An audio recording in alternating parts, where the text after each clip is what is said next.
রক্তটুকু জমিনেই ঢেলে দেবে, তবুও তোমায় লড়তেই হবে, মানিবে না পরাজয়। তবুও তোমায় লড়তেই হবে, মানিবে না পরাজয়। বিপ্লব মানে জীবন দেয়া বসে থাকা নয়, সে কোনো দিন আসবে না রে করো যদি ভয়। আসবে বিজয় রক্ত আর জীবনের বিনিময়, আসবে বিজয় রক্ত আর জীবনের বিনিময়। বিপ্লব মানে জীবন দেয়া বসে থাকা নয়, সে কোনো দিন আসবে না রে করো যদি ভয়। ঠিক কিনা? আমরা ভয় পাবো কাকে? আল্লাহ পাক যেহেতু কণ্ঠ দিয়েছেন, এই কণ্ঠটা প্রপারলি ব্যবহার করাটাই এটা আল্লাহ পাকের নিয়ামতের শুকরিয়া। আমরা মনে করি নিয়ামত পাইলাম আর আলহামদুলিল্লাহ বললাম হয়ে গেল না। নিয়ামতের শুকরিয়ার বিনিময় আলহামদুলিল্লাহ এটা একটা সবক, কিন্তু মূলত নিয়ামতের শুকরিয়া বলা হয় কাকে? আল্লাহ পাক যেই নিয়ামত দিয়েছেন ওই নিয়ামতটাকে আল্লাহ রেজামন্দি মোতাবেক পরিচালনা করার নামই হচ্ছে নিয়ামতের শুকরিয়া।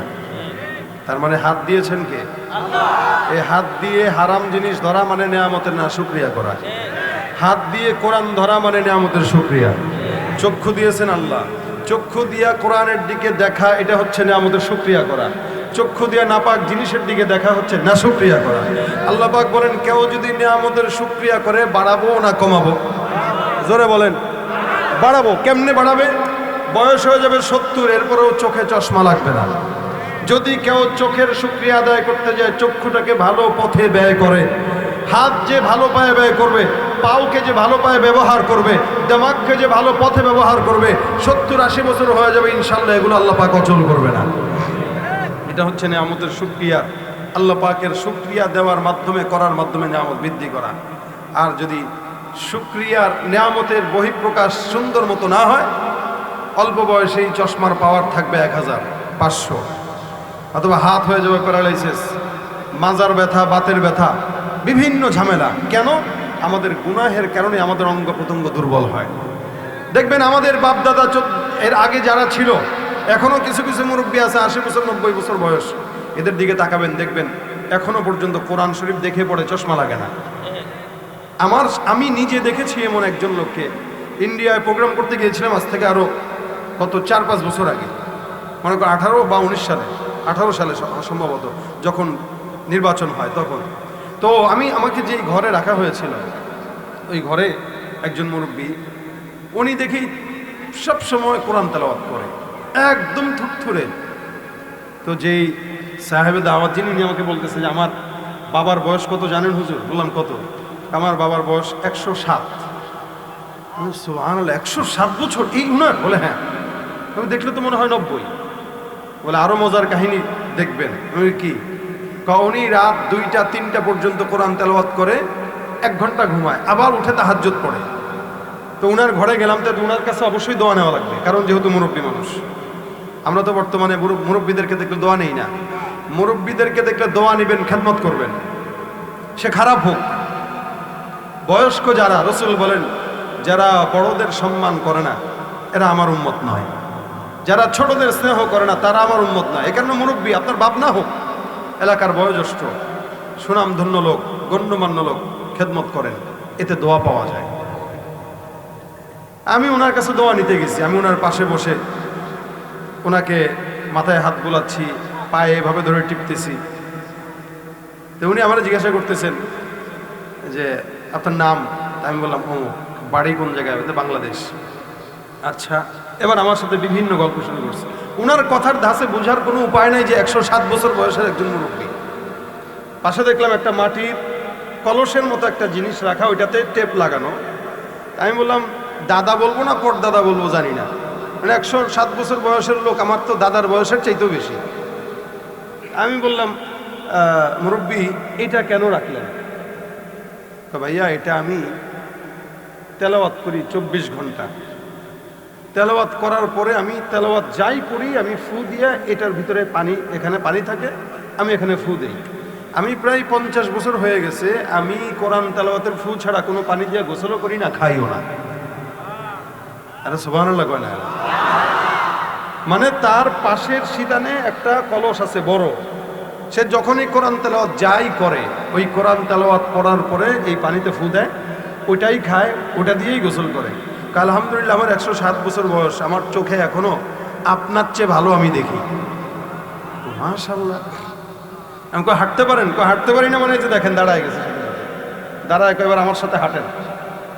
আল্লাহু আকবার।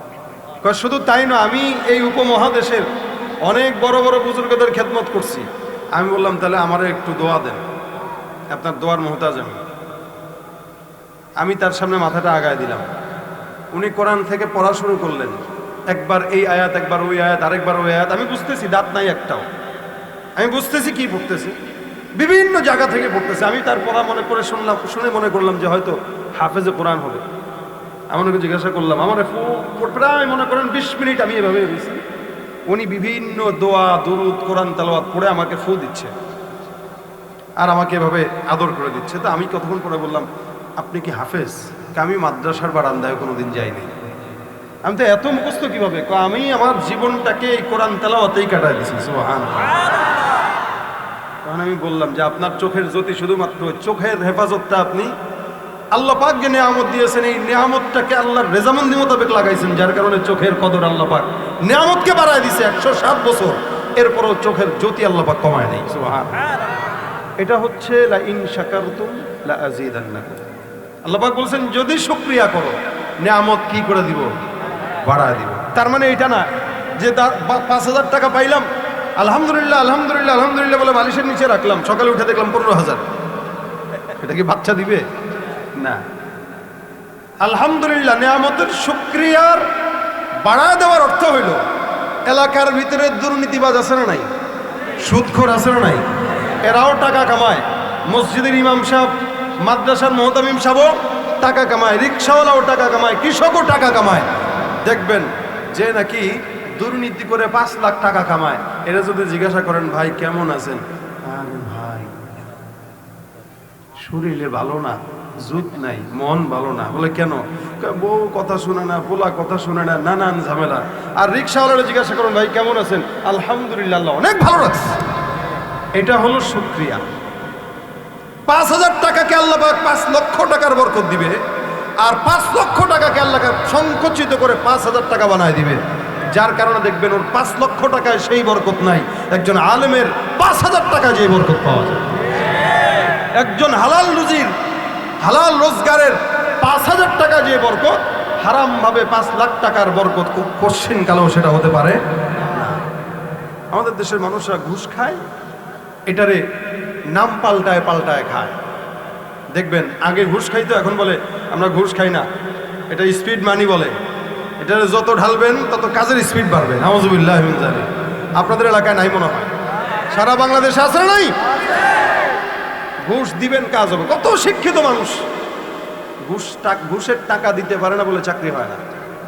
আর বকলম ক লিখতে কলম ভাঙে এই টাইপের ছাতার ছাত্র যেগুলো কোনোদিন ক্লাসে 1 নাম্বার হতে পারে নাই, ঘুষ দিয়ে মোটামুটি সরকারি চাকরি মিলে যায়। এই হলো হালত। আর ঘুষের কথা বলবেন নয় ভাই এটা ঘুষ না, এটা গিফট দিচ্ছে, আমাদেরকে হাদিয়া দিচ্ছে, খুশি মনে দিছে। খুশি মনে মানুষ যেটা দেয় ওটা হাদিয়া বলে, কিন্তু আপনারা তো খুশি মনে নেন না। টাকা না দিলে সাইন করেন না, যেহেতু তার মানে বুঝতে হবে এটা ঘুষ। আগে খাইতো সুদ, এখন বলে এটা সুদ না, এটা ইন্টারেস্ট। কি নাম দিছে? ইন্টারেস্ট। খাইতেও ইন্টারেস্ট লাগে। আবার কিছু আরবি নাম দিয়ে দিছে এখন, যার নাম মুনাফা। বলে আমরা ইন্টারেস্ট খাই না, আমরা খাই মুনাফা। এটা আমাদেরকে ব্যাংক মুনাফা দেয়, লভ্যাংশ দেয়। দেখেন আল্লাহ পাক বলেন আমি সুদকে হারাম করেছি, ব্যবসাকে কি করেছি? আর এরা কবে আমি সুদের ব্যবসা করি, মানে সুদটারই ব্যবসা বানাই দিচ্ছি। নাউযুবিল্লাহি মিন যালিক। এলাকার কোনো গ্রামের চাচা দাদা থাকলে যদি কোনোদিন কেউ ধার চান, যে চাচা গো 10,000 টাকা ধার দেন, চাচা বলবে আরে এত মহব্বত করি তোমার, তুমি এখন চাইলা, কালকে চাইলেই তো দিতে পারতাম, একটু আগে একজনকে দিয়ে দিলাম। চাচার অবস্থা শুনে ভাতিজাও বুঝছে এই চাচারে কোন জায়গায় তেল দিলে পিক আপ চলবে, জানে এটারে এমনি এমনি টাকা চাইলে দিবে না। আস্তে করে কাকা এই যে, বুঝছেন নি আপনারা? তার মানে কি 10,000-এ 1,000। চাচা কয় দেখি তোমার চাচির কাছে আসেনি। আসলে এটা কি মহব্বতে আছে নাকি সুদের মহব্বতের কারণে গেছে? এখন এতক্ষণ দিবে না, এখন কয় দেখি তোমার চাচির কাছে আছে নাকি। চাষি টাসি কিছু না, ঘরের থেকে আইসা কয় চাষি ভাতিজা তোর চাষির কাছে এত টাকা থাকে তো জানতাম না। তাহলে কেমনে বুঝলেন? কারে সিপা সাপা আসলের ভিতরে ভিতরে কত টাকা তোর লাগবি, কত কম কেমন লাগবি, বেশি না তো 10,000, কেন 1 লাখ নেই, জানে যে 1 লাখে নিলে 10,000 বেশি পাবে। বিল্ডিং করে রাখছে, ওটার ভিতরে নাম লাগাই দিয়ে রাখছে ইহা একটি অমুক ব্যাংক কর্তৃক দায়বদ্ধ, আছে না নাই? আর এরা কথা বুঝে না, আছে না নাই? অমুক ব্যাংক কর্তৃক দায়বদ্ধ মানেই এটা একটা সুদের বাড়ি। কিসের বাড়ি? সুদের টাকায় বিল্ডিং করছে। নিজের সুদের টাকায় গড়বেন আর মুসলমান বলবেন, আল্লাহ বলেন তুই আমি আল্লাহ এবং রসুলের সঙ্গে যুদ্ধ ঘোষণা করলি। যারা সুদ খাইলো আল্লাহ পাক বলেন এরা আল্লাহ এবং আল্লাহ রসুলের সঙ্গে কি ঘোষণা করলো? যুদ্ধ ঘোষণা করলো। সুতরাং এই টাইপের মুসলমানদেরকে কোনোদিন মুসলমান বলা চলে না, এরা ভণ্ড মুনাফিক, ঠিক কিনা জোরে কর। তুমি সুদের টাকায় প্রাসাদে গড়ো, ঘুষ ছাড়ো না, দিন দুঃখী না খেয়ে মরে খবর রাখো না। তুমি ঘুষ খেয়ে অবিচার করো সাজিয়া প্রধান, ঘুষ খেয়ে অবিচার করো সাজিয়া প্রধান। তুমি কেমন মুসলমান, তুমি কেমন মুসলমান, তুমি কেমন মুসলমান? নামাজের সাথে নাই পরিচয়, মানো না কোরআন। নামাজের সাথে নাই পরিচয়, মানো না কোরআন। মানো না নবীর অপমানে তোমার হৃদয় কাঁদে না, নবীর উম্মত দাবি করো সুন্নাহ মানো না। নবীর অপমানে তোমার হৃদয় কাঁদে না, তুমি বিজাতীয় সংস্কৃতিতে সপেছ পরাণ, বিজাতীয় সংস্কৃতিতে সপেছ পরাণ। তুমি কেমন মুসলমান, তুমি কেমন মুসলমান, তুমি কেমন মুসলমান? আছে না নাই? মুসলমান হতে হবে আল্লাহ পাকের মন মতো, ঠিক কিনা জোরে কর। আল্লাহ যেইভাবে বলেছেন ওইভাবে, আল্লাহ যেই পথ দেখাইছেন ওই পথে, যেই কোরআনের মাধ্যমে আল্লাহ গোটা জাতিকে হেদায়েতের রাস্তা দিয়েছেন, ওই রাস্তা ছাড়া আর শান্তি কোনো রাস্তায় আশা করা কখনোই সম্ভব না। আল্লাহ পাক রসুলের মাধ্যমে সেই রাস্তা দেখাই দিয়েছেন। এই কারণে আল্লাহ পাক রব্বুল আলামিন আমার তেলাওয়াতকৃত আয়াতের ভিতরে এই সমস্ত কথাগুলো বললেন। দুনিয়াতে কোন মানুষকে আল্লাহ পাক চরিত্রের কোনো সনদ দেন নাই, কাউকে দেন নাই, নবীদের বাদে। কিন্তু মুহাম্মদুর রাসূলুল্লাহ সাল্লাল্লাহু আলাইহি ওয়াসাল্লামকে আল্লাহ পাক চারিত্রিক সনদ কোরআনে দিয়েছেন। আমরা যদিও আমাদের দেশে যাকে ভোট দেই তার ব্যাপারে নির্বাচনী স্লোগান দেই অমুক নেতার চরিত্র ফুলের মতো দেই আমরা এটা, কিন্তু এই নেতার চরিত্র ফুলের মতো যদি বলা হয় তাহলে রসুলের চরিত্রকে ছোট করা হলো। কারণ একমাত্র রসুল করিম সাল্লাল্লাহু আলাইহি ওয়াসাল্লামের চরিত্র, যার চরিত্র ফুলের মতো নয় বরং ফুলের চেয়েও। আল্লাহ পাক রব্বুল আলামিন সেই রসুলকে দুনিয়াতে আমাদের উপরে দিয়েছেন। আমরা তার উম্মত হতে পেরে সৌভাগ্য না দুর্ভাগ্যবান? রসুল বলেন আমি যেমন দামি উম্মতেরাও দামি। কত দামি? গোটা দুনিয়ার সমস্ত উম্মতেরা ততক্ষণ পর্যন্ত জান্নাতে ঢুকবে না যতক্ষণ আমার উম্মতেরা জান্নাতে যাবে না। অর্থাৎ জান্নাতের গেট খুলবে কাদের মাধ্যমে? উম্মতে মুহাম্মাদের মাধ্যমে, আমাদের মাধ্যমে ইনশাআল্লাহ। আল্লাহ পাক রব্বুল আলামিন জাহেলি জামানায় যখন গোটা জামানা জাহালাতে ভরপুর, তখন রাসূলকে পাঠাইলেন যে এই মুহূর্তে পাঠানো দরকার। দেখেন, পাঠাইলেন সবার শেষে, কিন্তু নির্বাচন করেছেন সবার আগে। দুনিয়া সৃষ্টি করারও অসংখ্য আগে আল্লাহ পাক রাসূলকে নির্বাচন করেছেন। এটা আল্লাহ পাকের নিজাম। আজকের এই প্রোগ্রামে 2 দিন ব্যাপী প্রোগ্রামের আমি হচ্ছি শেষ অতিথি, প্রধান অতিথি। নির্বাচন যখন হয় তখন সবার আগে আমাকেই নির্বাচন করা হয়। আপনারা নূর মোহাম্মদ সাহেবের মাধ্যমে আমাকে দিয়ে দাওয়াত দেওয়া হয়েছে। উনি আমাকে বলছে মুফতি সাহেব এই ডেটটা রাখতে হবে। আমি বললাম আর কে থাকবে? কেউ এখনো নির্দিষ্ট হয় না, আগে আপনারা বললাম, তারপরে অন্যরা। দেখেন, নির্বাচন করেছেন কিন্তু আমাকেই সবার আগে। উচিত ছিল আমাকে সবার আগেই বসানো, কিন্তু বসাইছেন আমারে রাত 11টায়। তার মানে বুঝতে হবে যে প্রধান অতিথি যিনি থাকে উনি সবার পরেই বসে। আল্লাহ পাক নবীকে সবার আগে নির্বাচন করেছেন কারণ প্রধান অতিথি, কিন্তু পাঠিয়েছেন সবার পরে। কেন? যে বিশেষ অতিথিকে প্রেরণ করে আগে মাঠ তৈয়ার করেছেন। মাঠ শেষ জামানার নবীকে সবার শেষে প্রেরণ করে গোটা দুনিয়ার মানুষকে জানাইলেন এই বক্তা যেই ওয়াজ করবে ওই ওয়াজ নিয়েই কিন্তু জান্নাত পর্যন্ত যাওয়া লাগবে। এই জন্য পাঠিয়েছেন সবার পরে, নির্বাচন করেছেন সবার আগে। এখন পাঠানোর পরে কিছু মানুষের তো খারাপ লাগবেই।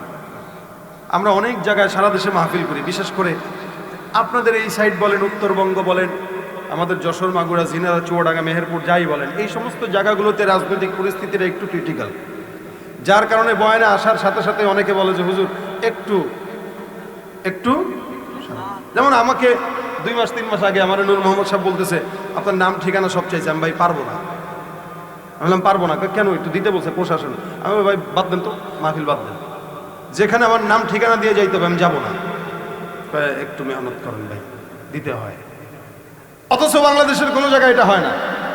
কেন? যে বক্তা কে আসলো, কোত্থেকে আসলো, কি বললো, সবার তো আর আমার কথা ভালো লাগবে এরকম কোনো বিষয় না। তা সবার যে নবীর কথা ভালো লাগবে এটাও তো কোনো বিষয় না। যার কারণে নবীকে পাঠানোর পরে আবু জাহেল, উতবা সাহেবাদের মাথা গরম হয়ে গেছে। এখন এরা 40 বছর পর্যন্ত রসুলকে খুব মাশাআল্লাহ, না এর মতো লোকই হয় না, ছেলেই হয় না, কিন্তু 40 বছরের পর এখন ডাক দেখা এটা পাগল হয়ে গেছে। কি বলে এগুলা? আমাদের দলের বিরুদ্ধে বলে, আমাদের মূর্তির বিরুদ্ধে বলে, আল্লাহ কি খায় দেয় কাম নাই, ওর মতো গরিব নবী বানাবে? আল্লাহ কি আমাদেরকে দেখে নাই? আমাদের সম্পদ আছে, শক্তি আছে, সামর্থ্য আছে, সব আছে, আমাদের কি নিয়ে বানানোর কথা? এ মনে করছে টাকা দিয়ে নমিনেশনের মতো মনে হয় নবুয়তিও পাওয়া যায়। টাকা দিয়ে সব পাওয়া যায়, নবুয়তি পাওয়া এটা দেন কে? আল্লাহ পাক অমন সময় নবীকে পাঠাইলেন যেই সময় পাঠানো দরকার। জাহিলি জামানে এমন কোনো গুনাহ নাই। মানুষগুলো কত মূর্খ ছিল দেখেন। বাইতুল্লাহ যখন তোয়াফ করতো, আল্লাহর ঘর যখন তোয়াফ করতো, সম্পূর্ণ উলঙ্গ হয়ে তোয়াফ করতো। নাউযুবিল্লাহ। কষ্ট হচ্ছে আপনাদের? ও ভাই আমি আলোচনা একদম কম করি, আমার নিয়ে পেরেশানি নাই, কারণ আমার আলোচনার সময়সীমা থাকে 1 ঘন্টা। ইনশাল্লাহ 1 ঘন্টার ভিতরে আপনাদের যতটুকু দেওয়া দরকার ততটুকু দেবো, তবে কথা বলতে হবে, পারবেন ইনশাল্লাহ? আচ্ছা দেখেন, জাহিলি জামানায় এরা উলঙ্গ হয়ে তোয়াফ করতো। দেখেন ওদের যুক্তি কি? ওদের যুক্তি হলো যেই পোশাক পরে গুনাহ করি, ওই পোশাক পরে কেমনে আল্লাহর ঘর তোয়াফ করে? সুতরাং পোশাক খোল, লেভেল পজিশন, এরপরে ঘর তোয়াফ। আরে গাধা, মানুষ তো তার পোশাক দিয়ে গুনাহ করে না, করে অঙ্গ দিয়ে গুনাহ। কি বলেন? তার লজ্জাস্থান দিয়ে গুনাহ করে। উচিত তো ছিল এটা বলা যে যে লজ্জাস্থান দিয়ে গুনাহ করছে ওইটা কাট, কি ঠিক না? কত বড় আহমক হইলে পরে কয় যা কাপড় খোল, এরপরে তোয়াফ কর। কুরাইশ বংশের বাদ দিয়া, কুরাইশটা একটু সম্ভ্রান্ত বংশ যেহেতু মক্কার ভিতরে, এই বংশ বাদ দিয়া বাকি সব বাস। এবার একটু চিন্তা করেন তো কেমন দেখা যাইতো? সব ল্যাংটা হয়তো কত মূর্খর মূর্খ। মেয়েদের হালত ছিল এমন যে মেয়েরা এই স্লোগান দিত যে আমার পেট, সিদ্ধান্ত আমার, আমি কার থেকে বাচ্চা নেব, এটা আমার হিসাব, এটার জবাবদিহিতা আমি কারো কাছে দেব না। দেখেন সেই 1400 বছর আগের মেয়েদের কথা বর্তমান মেয়েদের কথার সঙ্গেও কিন্তু মিলে যায়। এখন প্রেস ক্লাবে অথবা ঢাকা টিএসসির চত্বরে শাড়ির সঙ্গে ব্লাউজ ছাড়া পরে নেমে আর বলে আমরা শাড়ি পরবো, ব্লাউজ ছাড়া পরবো, পেট আমাদের, সিদ্ধান্ত আমাদের। এই কথা কোনো মানুষ বলতে পারেন, এটা কুকুর আর গরু ছাগলের কথা। তখনকার মেয়েরা এগুলা বলতো। বর্তমান সময়ে আমাদের মা বোনদেরকে যারা এভাবে রাস্তায় বের করে দিচ্ছে, এরা হচ্ছে শিয়াল আর বিড়ালের মতো। কেন জানেন? শিয়াল সব সময় চায় মুরগির স্বাধীনতা, বিড়াল সব সময় চায় মাছের স্বাধীনতা। ঠিক এদেশে কিছু আহাম্মক বদমাশগুলো নারীদের স্বাধীনতা চায়, যার কারণে তাদেরকে রাস্তায় নামা দেয়। কিন্তু ইসলাম নারীদের স্বাধীনতা বেশি দিল না কম দিল? আর এরা বলে স্বাধীনতা বেশি দরকার নাই, সমান অধিকার। তখনকার নারীদের পেটে যদি কারো গর্ভে সন্তান আসতো, মনে করেন করছে একাধিক মানুষের সঙ্গে আকাম, জেনা, সন্তান পেটে আসছে, এখন এটার বাপকে, তখন তো আর ডিএনএ টেস্ট ছিল না, কিভাবে খুঁজবে? নিজাম ছিল যার গর্ভে সন্তান আসছে, সন্তানটা আসার পরে যতগুলো মানুষের সঙ্গে জেনা করেছে, মেলামেশা করেছে, সবাই একটা বাসায় যায় দাওয়াত, ভাত টাত খাওয়াই দিবে। এবার পেটের সন্তানটাকে কোলে নিয়ে চেহারার সঙ্গে মিলাবে, কার সঙ্গে মিল আছে দেখো। যার সঙ্গে মিল এই সন্তানটা তার। কতটা মূর্খ চিন্তা করেন।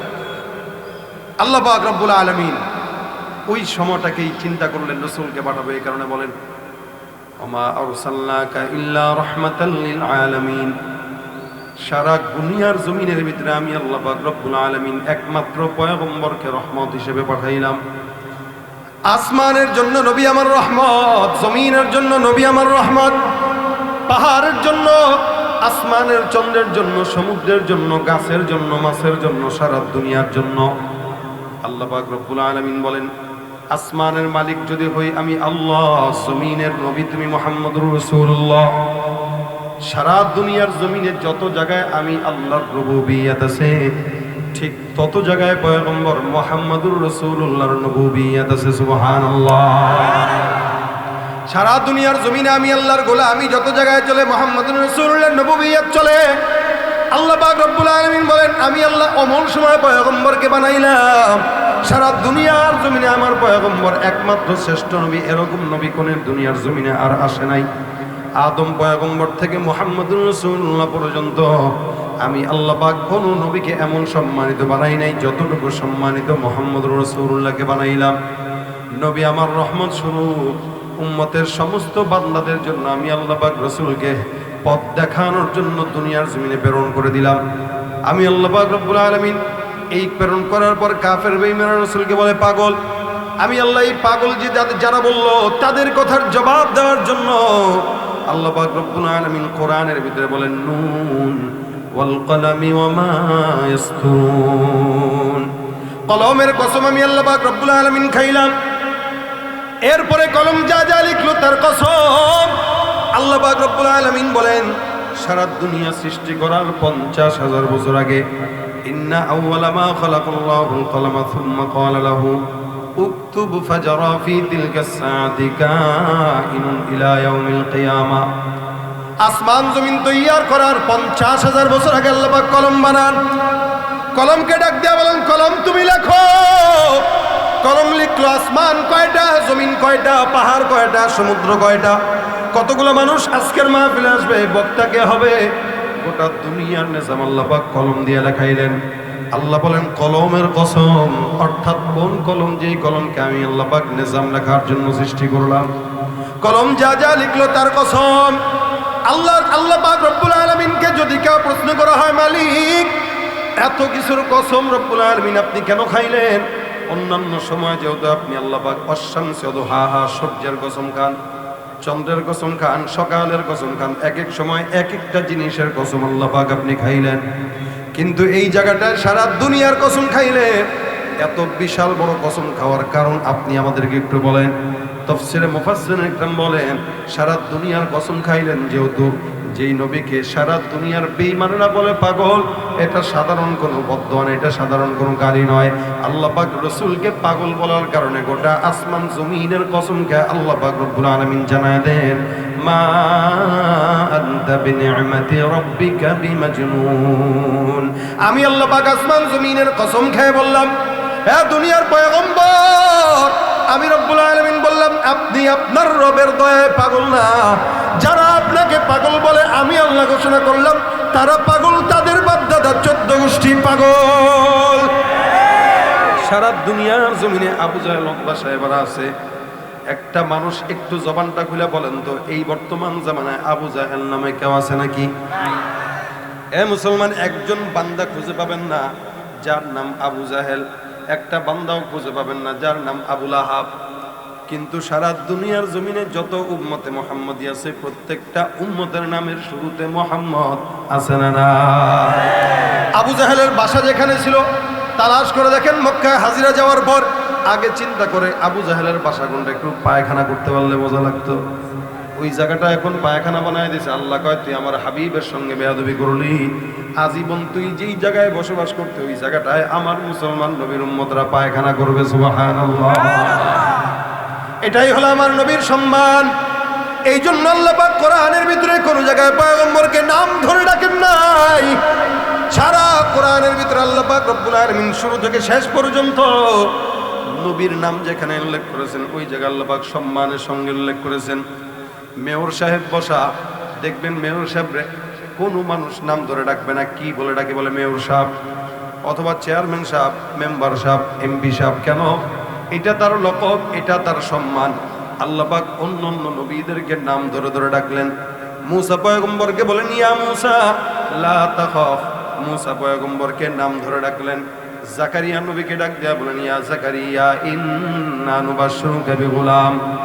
ইয়াহইয়া পয়গম্বরকে বলেন ইয়া ইয়াহইয়া খুযিল কিতাবা বিকুওয়া। অন্যান্য নবীদেরকে আল্লাহ পাক ইব্রাহিম ওয়া ইসমাঈলা ওয়া যালকিফ, এখানে ইব্রাহিম ইসমাঈলকে নাম ধরে ডাকে। সমস্ত পয়গম্বরদেরকে আল্লাহ পাক রব্বুল আলামিন নাম ধরে ধরে উল্লেখ করেছেন।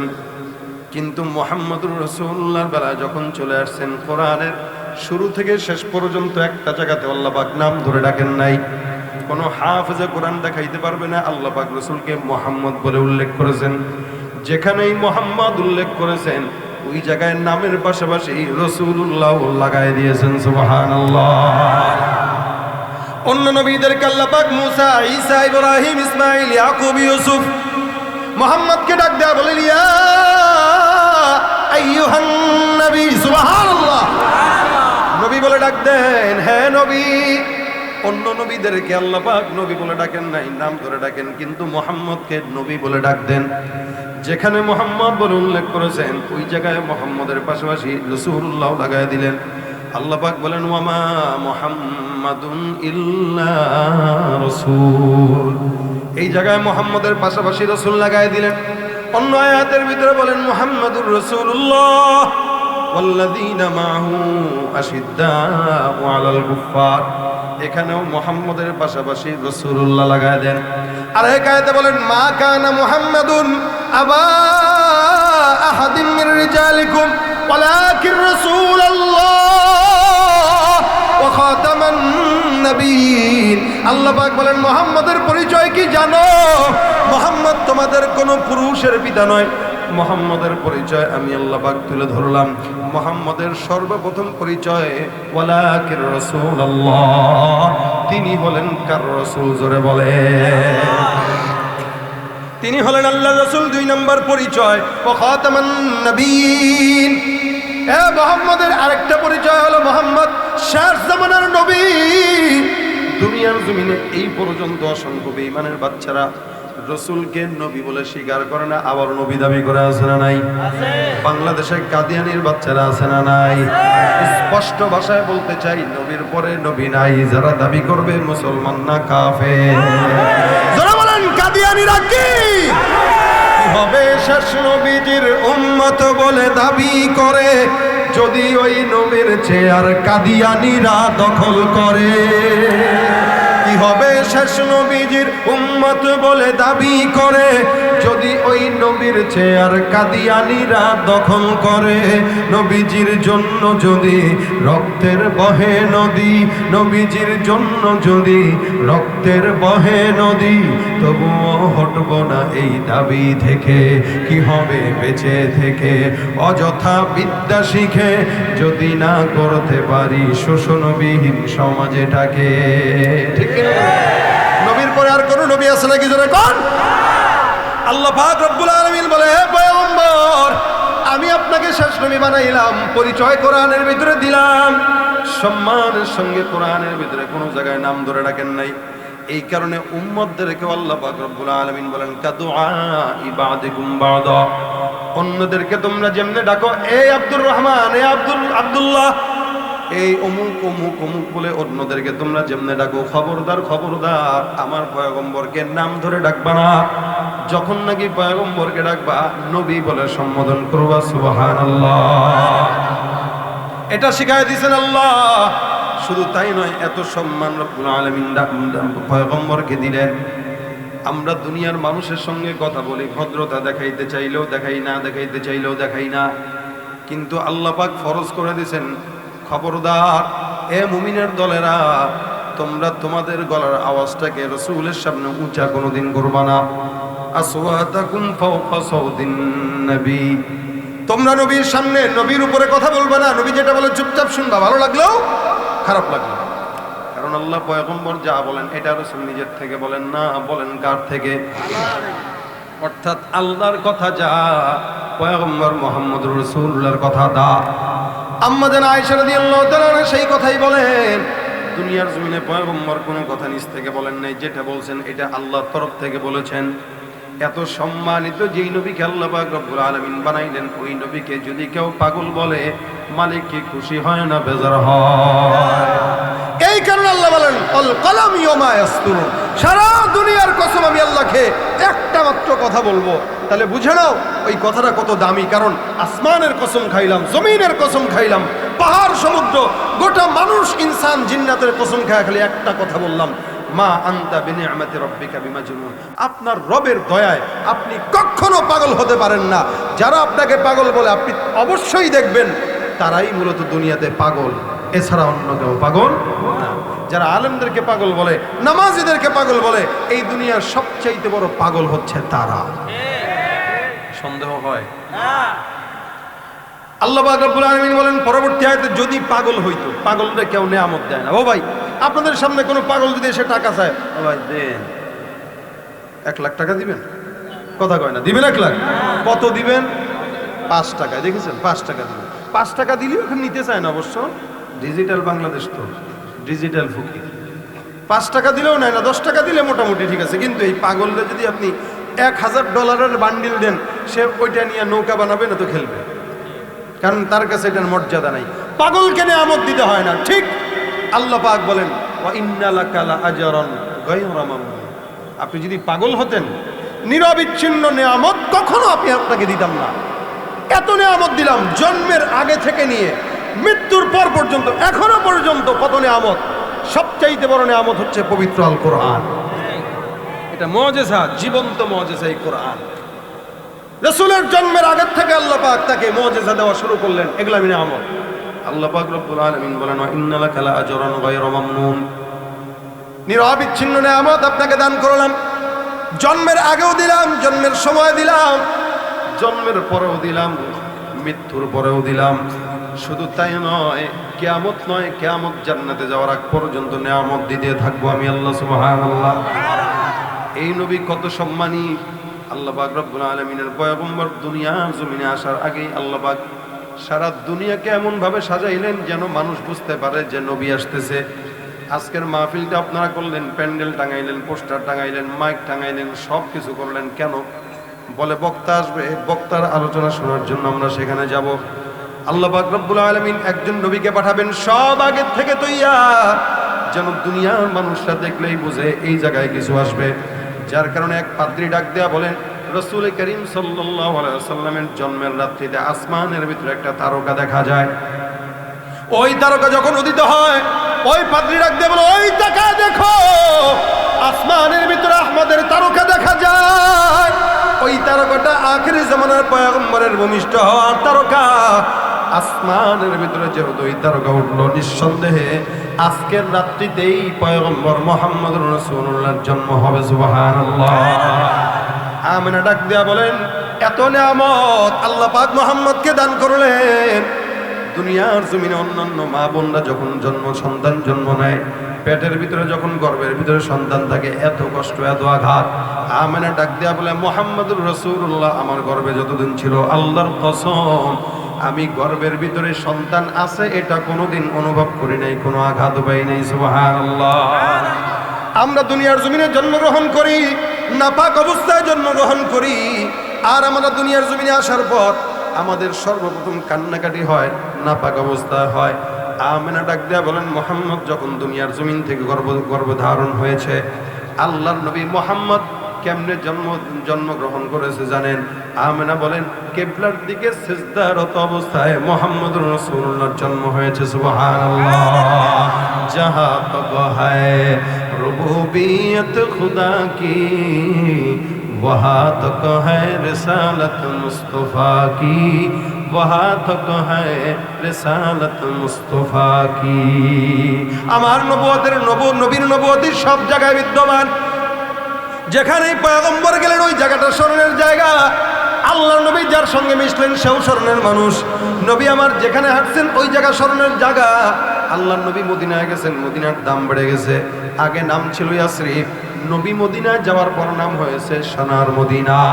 আজও পর্যন্ত হাজারো হাজারো লক্ষ কোটি মানুষ মদিনায় যায়, শুধু মদিনার কারণে নয়, পয়গম্বরের কারণে। ঠিক কিনা জোরে কর।